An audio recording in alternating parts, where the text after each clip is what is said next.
TNI Angkatan Laut mengerahkan kapal perang ke perairan timur Pulau Weh, Provinsi Aceh. Kapal perang itu dikerahkan untuk melakukan shadowing terhadap kapal kayu yang diduga mengangkut korban praktek tindak pidana perdagangan orang Rohingya pada Rabu 27 Desember. Dinas Penerangan Angkatan Laut mengatakan kapal yang dikerahkan TNI Angkatan Laut yaitu kapal perang Republik Indonesia Bontang 907.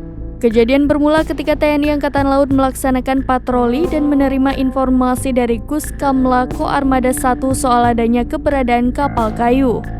Kapal itu diduga merupakan kapal yang digunakan dalam praktek TPPO pelarian Rohingya. Heli Panther on board di KRI Bontang 907 langsung melakukan pemantauan udara. Teridentifikasi ada kapal kayu dengan nama Swiya Danar 3. KRI Bontang 907 melaksanakan shadowing sebagai langkah pengamanan dan monitoring kapal kayu saat berada di zona ekonomi eksklusif Indonesia yang berbatasan dengan ZEE India. TNI Angkatan Laut terus memantau kapal kayu itu melanjutkan pelayaran hingga keluar ZEE Indonesia India.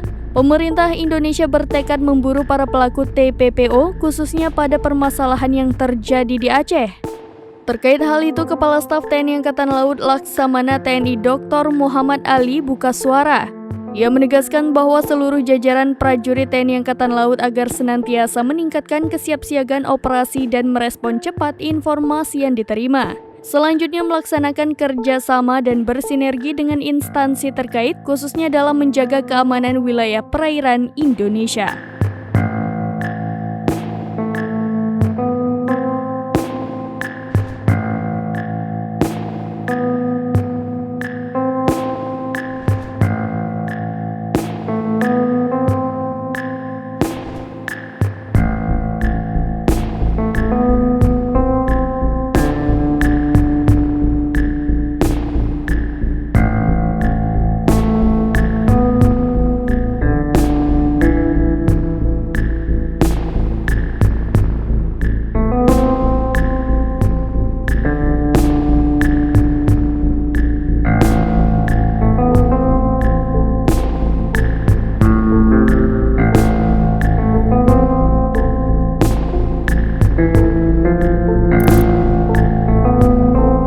Download Tribun X sekarang, menghadirkan lokal menjadi Indonesia.